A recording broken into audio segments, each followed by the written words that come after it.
that you want to find no man. If you know that's not the place you need to be, baby, run. Just get out of there. Those vibes will overdraft your accounts.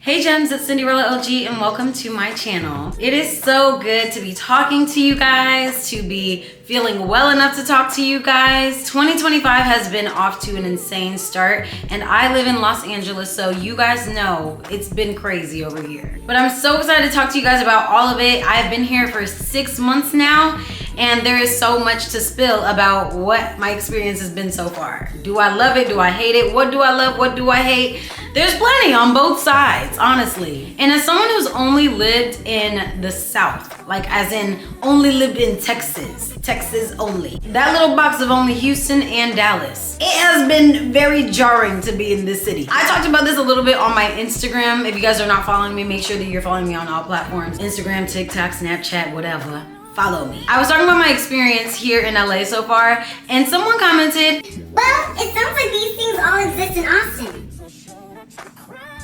I would never live in Austin, Texas, okay? Let me let you know that right now, okay? Because if we get to the end of this video and y'all say the same thing, I'm gonna let you know right now, I don't wanna live in Austin. I don't.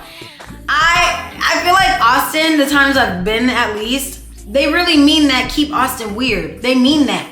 And over here in LA, weird is a very high insult, a huge high insult. So, I don't know. I don't wanna be weird. No shade to the people that live in Austin. If you like it, I love it. For you though. But me, I just couldn't do it. I'm such a either suburb or a city girl. Like now, living in this city, I have really grown accustomed to being a city girl, I feel like. And that really wasn't my case before. But I think I could really thrive in big cities now that I've done 6 months here. I mean, I'm not saying that I'm about to leave or anything anytime soon right now. I don't know, because they say it takes about a year or two to really feel like if you love LA or not. They say that. And that's a little too long for me to know if I love somewhere. But, you know, that's what they say. I really feel like in my travels lately and my going to cities like New York often and LA often and even Lagos often, it makes me feel like, okay, you know, I've been through the grit. I've been through the dirt. I could do anything. I feel very powerful. That is one thing I will say about this city, is making me feel like I can do anything. Like I'm growing a lot, I'm learning a lot, and I can't wait to tell you guys what I've learned so far. We're gonna get into the good, the bad, the downright ridiculous. Dating horror stories, traffic, the cost of breathing here, and yes, even the natural disasters that nobody could have prepared me for. So before we get started, make sure that you guys are subscribed and make sure that you guys are commenting your thoughts. I want to talk to you guys about the things we have going on. And if there's any other videos you were looking for from me, the vlogs are coming back as well. Make sure that you guys go ahead and comment that down below before we even get started, okay? Now let's get into the video. So I knew moving to LA that one thing I was really looking for that I didn't feel like I had in Dallas was community.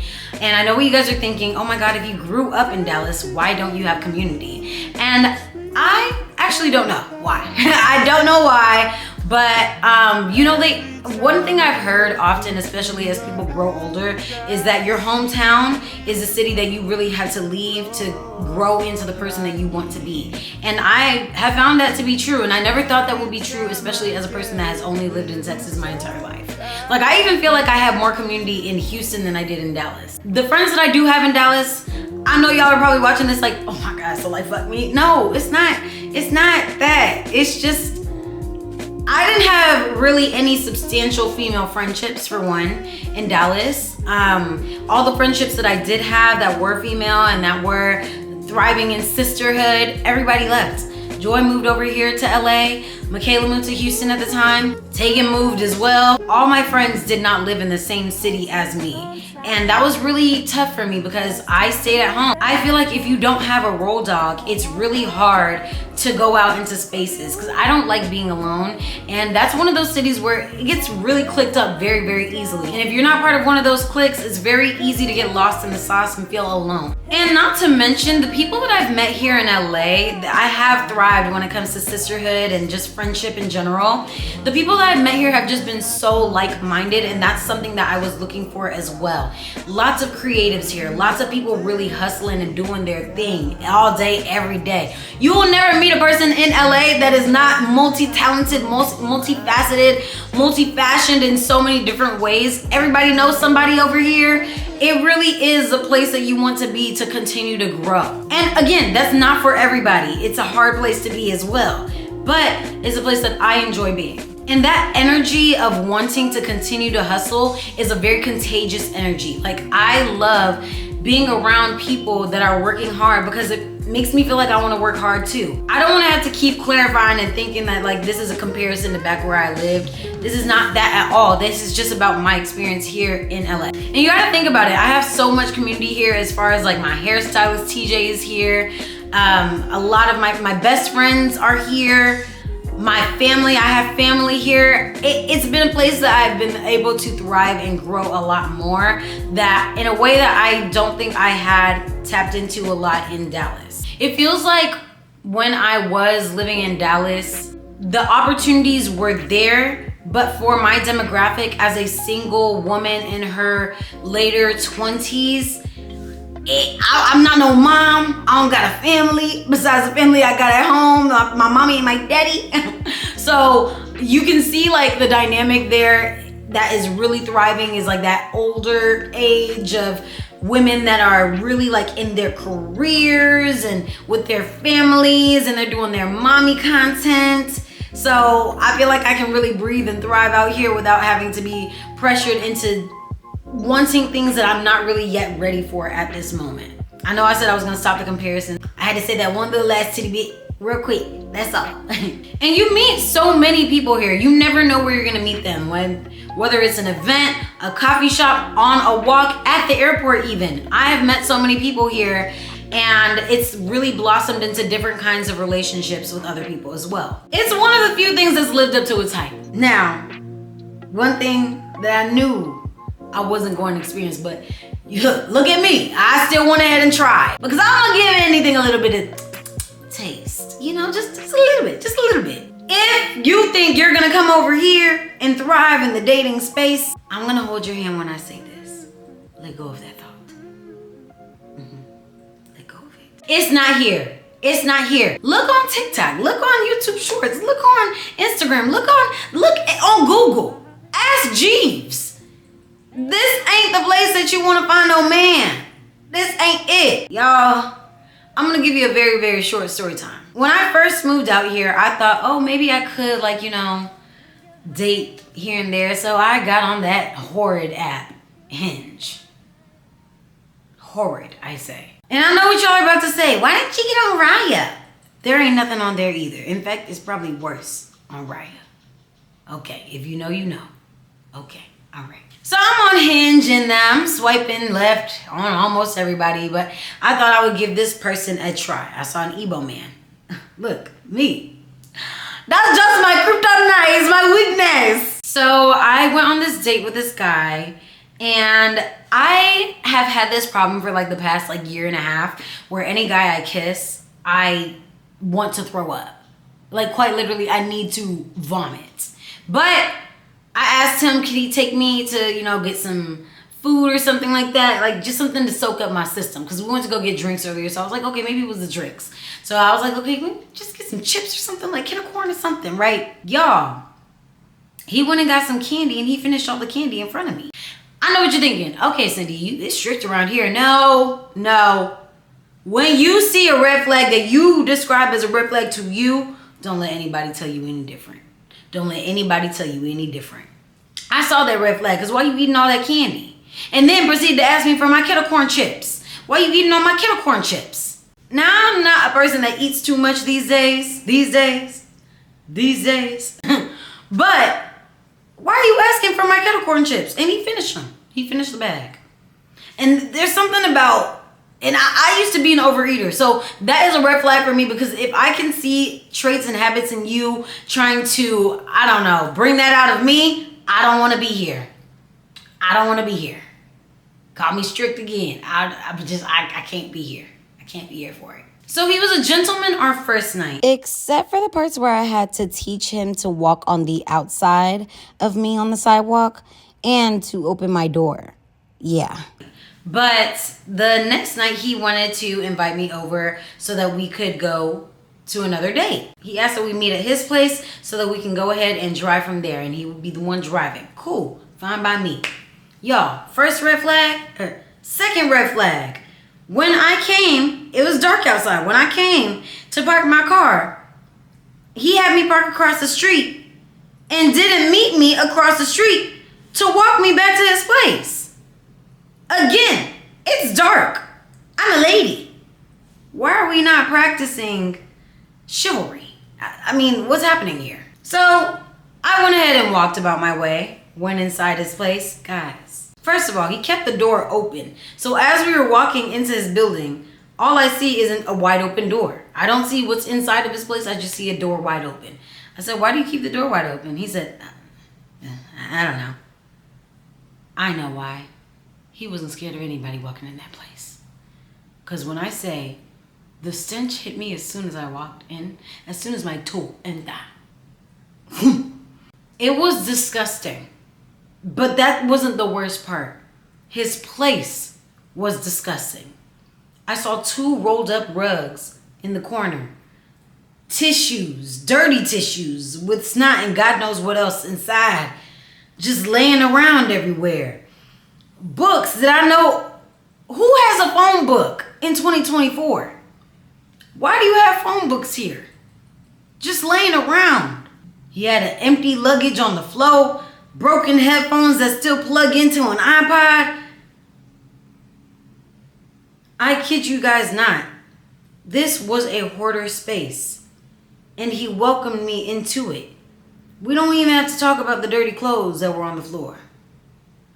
We don't even have to talk about the dirty kitchen that I saw in my peripheral. Y'all, it was truly disgusting. Truly, honestly. And that was the second guy that I decided to go on a date with in LA.